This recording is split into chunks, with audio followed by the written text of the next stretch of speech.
बिस्मिल्लाहिर्रहमानिर्रहीम, अस्सलाम वालेकुम। मैं शाहिद सकलैन हूँ। आप देख रहे हैं मेरा यूट्यूब चैनल, फेसबुक पेज। 29 अगस्त है, मंगल का दिन है। मोटरवे ज़्यादती केस आप लोगों को यकीनन याद होगा। बहुत ही दर्दनाक, बहुत ही अफसोसनाक वाक़या।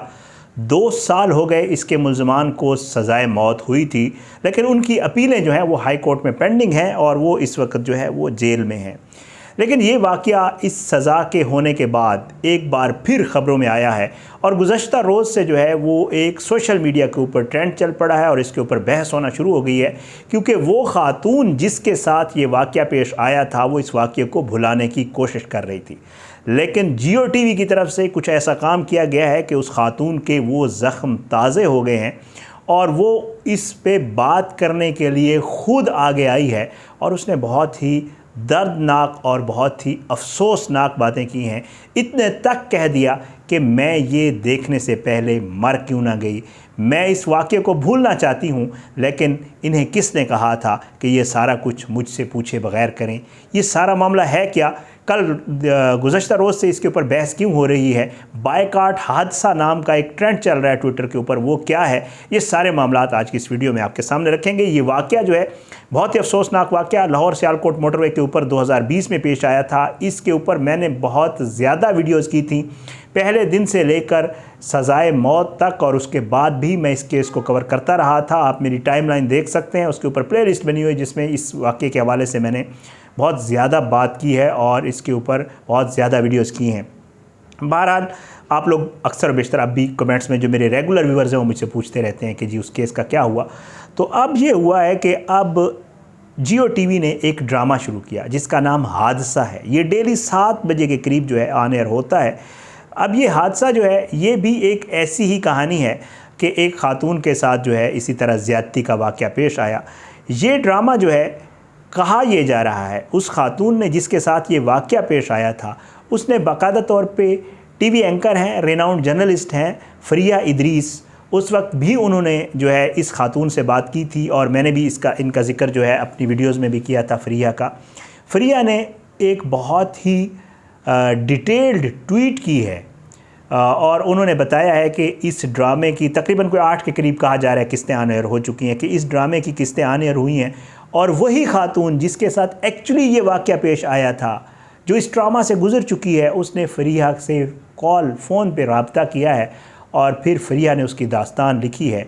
फिर इसके ऊपर इस ड्रामे की जो प्रोड्यूसर्स हैं, जो राइटर हैं, उनका भी मौक़िफ़ आया। इसके ऊपर जो उसका मरकज़ी किरदार अदा कर रही हैं ख़ातून, तस्कीन नामी किरदार है, और हदीका क्या नहीं कर रही हैं, उनका भी मौक़िफ़ आया। सारी चीज़ें आज की इस वीडियो में ज़रा आपके सामने रखता हूँ ताकि आपको स्टोरी का पता चले कि असल में है क्या वाक़या। आपको पता है बहुत ही अफसोसनाक वाक़या, बच्चों के सामने माँ को ज़्यादती का निशाना बनाया गया था और उसके बाद जो है केस मुल्ज़मान बड़ी मुश्किल से गिरफ़्तार हुए थे, पुलिस ने गिरफ़्तार किया था, उनका ट्रायल चला था, ट्रायल के बाद उनको सज़ाए मौत हुई थी और उसके ऊपर अभी जो है, अब जैसे मैं आपको पहले बता चुका हूँ, हाई कोर्ट में जो है, लाहौर हाई कोर्ट में उनकी अपीलें जो हैं पेंडिंग हैं। फ़रिया इदरीस जो है, उन्होंने जो है एक ट्वीट किया और उसमें ये बताया कि उस ख़ातून ने जो है मुझसे रब्ता किया। वो कहती है कि मेरे जो है फ़ोन की बेल बजी और जब बेल बजी तो मैंने देखा, तो मैं फ़ोन उठाने से पहले, क्योंकि नंबर इनके पास सेव था उस ख़ातून का जिनके साथ एक्चुअली वाक़या, तो कहती है कि मैं हैरान रह गई कि इतने अरसे के बाद इसने मुझसे रब्ता किया। तो मैं मेरे सामने, वो कहती हैं कि मेरे जहन में वो सारी चीज़ें घूम गई जब ये वाक़या हुआ था और मुझे वो जिस ड्रामा की उससे वो ख़ातून गुज़री थी, मेरी जब बात होती थी, तो कहती है कि मैंने जब फ़ोन उठाया तो मैंने उन्हें कहा कि कैसी हैं आप, बच्चे कैसे हैं? तो वो कहती हैं खामोशी रही परली तरफ। कहती हैं कि जी खामोशी हुई। फिर मैंने पूछा कि खैर तो है, क्या हुआ, क्या मसला हुआ? तो कहती है एकदम से जो है रोने की, चीखने की, धाड़ने की आवाज़ें आई और मुझे कहा गया कि जी मैं सब कुछ देखने से पहले मर क्यों न गई, मैं अभी ज़िंदा हूँ, क्या ये लोग से समझते हैं कि मैं मर चुकी हूँ? मुझसे किसी ने पूछा तक नहीं। तो कहती हैं कि जी मैंने उनसे तफसील पूछी कि खैरियत तो है, क्या हो गया? तो फिर वो कहती हैं कि जी उन्होंने मुझे सारी कहानी सुनाई। वो कहती हैं कि जी मेरे ऊपर एक ड्रामा बनाया गया है जिसका नाम हादसा है, जो कि जियो टीवी पे ऑन एयर होता है रोज़ 7 बजे। वो कहती हैं कि इस ड्रामे के ऑन एयर होने से पहले 5 बजे से मैं कांपना शुरू हो जाती हूँ, क्योंकि इन्होंने रीएनेक्ट करवाई है मेरी सारी स्टोरी। ये लोग मुझे फॉलो करते रहे हैं, इन लोगों ने मेरे ऊपर रिसर्च की है, इनको क्या पता मैं कौन हूँ। इन्होंने बाकायदा तौर पे जो कुछ मेरे साथ बीता था उसको दोबारा फिल्माया है और ये लोग जो है मुझे मारना चाहते हैं। वो ख़ातून कहती है कि जब भी इस ड्रामे का जिक्र होता है तो मैं कांपना शुरू हो जाती हूँ। 7 बजे आने होता है, 5 बजे से मेरी हालत गैर होना शुरू हो जाती है। ख़ातून फ़रिया को कहती है कि जी मेरे घर वाले मेरी फैमिली के लोग, मेरे इन लॉज ये सारा ड्रामा देखते हैं। और फिर एक दफ़ा फिर जिस चीज़ से उस वक्त जो हादसा मेरे पास आया, मेरे साथ पेश आया था, मैं 3 दिन जो है वो इंजेक्शन्स पे रही, मैं बेहोश रही, कोशिश की जाती रही। इस हद तक मामला चला गया कि डॉक्टर्स ने कह दिया कि अब इनको मज़ीद जो है सुकून के इंजेक्शन नहीं लगाए जा सकते। मैं उस ट्रामा से मुश्किल से अभी निकली नहीं हूँ, मैं उस ट्रामा में हूँ। लेकिन जियो टीवी ने उस कहानी को एक बार फिर फिल्मा के, एक बार फिर दोहरा के मेरे ज़ख़म ताज़े कर दिए हैं और मेरे घर वालों के ज़ख़म ताज़े कर दिए हैं।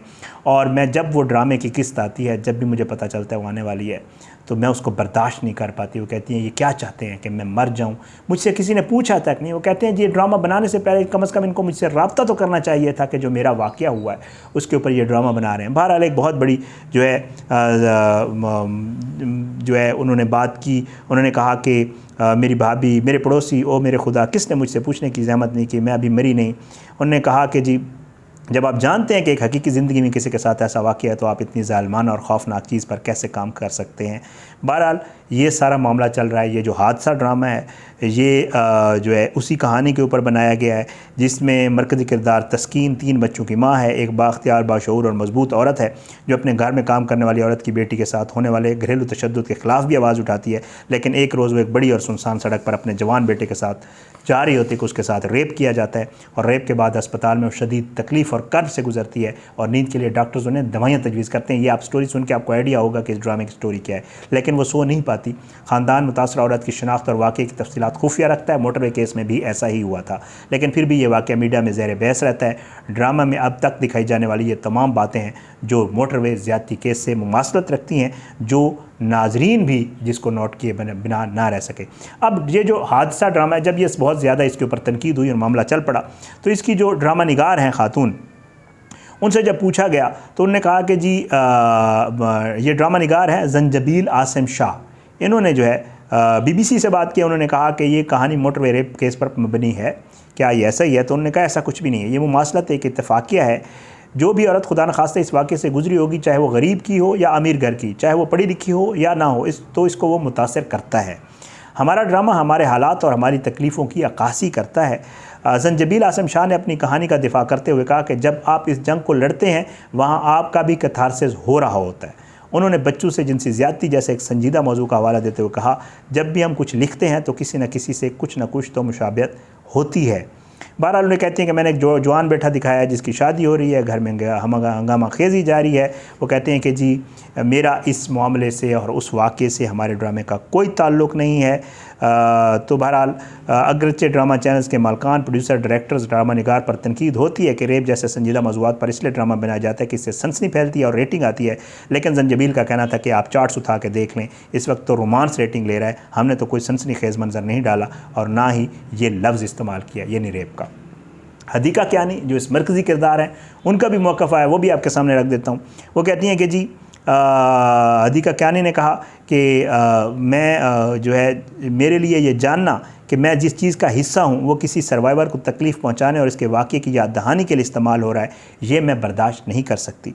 हदीका ने कहा कि जब ड्रामे में तस्कीन के किरदार के लिए उन्हें पेशकश हुई तो मैंने पहला सवाल यही किया कि क्या ये मोटरवे वाक़े पर मबनी है, जिस पर टीम ने वाज़े अंदाज में इनकार कर दिया। अब हदीका खुद कह रही है कि जब मैंने ये स्टोरी देखी तो मुझे लगा इसकी मुमासलत है। तो इसका मतलब है स्टोरी में मोटरवे ज़्यादती केस को डाला गया है। टीम के साथ बार बार बातचीत और स्क्रिप्ट पढ़ने के बाद मुझे समझ आया कि हादसा 2020 के मोटरवे वाक़े पर मबनी है और ना ही इसका उससे कोई ताल्लुक़ है। बहरहाल पैमरा से जो है पाबंदी लगाने का मुतालबा किया जा रहा है, शदीद तनकीद की जा रही है, शिकायत भेजी जा रही हैं। ये सारा मामला जो है चल रहा है और बहुत सारे और भी ड्रामे हैं जिन पर पैमरा एक्शन लेके बंद कर चुका है। सार्फिन जो हैं सोशल मीडिया के वो भी, और अगर आप मोटरवे ज़्यादती केस की जो एक्चुअल वो हैं जिनके साथ ये हुआ था, मैंने जब ये स्टोरी कर रहा था तो मैंने भी कोशिश की थी उनसे रब्ता करने की, उन्हें तलाश करने की, उनसे बात करने की, लेकिन अनफॉर्चुनेटली ज़ाहिर है मेरा रब्ता नहीं हो पाया था। बल्कि मैंने फ़रिया साहिबा से भी एक दफ़ा दरख्वास्त फ़ेस टू फ़ेस की थी कि अगर आप मेरी बात करवा दें या मुझसे, तो मैं उसको उनसे बात करके, तो बहरहाल मेरा नहीं हो सका था। अल्लाह ताला अल्लाह करे इस ड्रामे के हवाले से भी अल्लाह करे, अल्लाह उनको जो है ज़ाहिर बात है वो एक ट्रॉमेटिक सिचुएशन में अल्लाह उनको भी वो करे और ये वाक़या एक बार फिर सरफेस हुआ है। उनको कितनी तकलीफ़ हुई होगी, कितने उनके मतलब ये वही समझ सकती हैं, अल्लाह ताला बेहतर जानता है। बहरहाल किसी भी चैनल को ये इस तरह के ड्रामास एक्चुअल स्टोरी पर बनाने से पहले ज़रूर सोचना चाहिए कि जिस शख्स के साथ ये वाक़या हुआ था या हादसा हुआ था उनके साथ क्या गुजर रही होगी, उस पर क्या गुजर रही होगी। और यकीनी तौर पे मैं समझता हूँ कि पैमरा को भी इसके ऊपर एक्शन लेना चाहिए। अपनी दुआ में याद रखा करें। अगली वीडियो में मुलाकात होगी। पाकिस्तान जिंदाबाद। अल्लाह हाफ़िज़।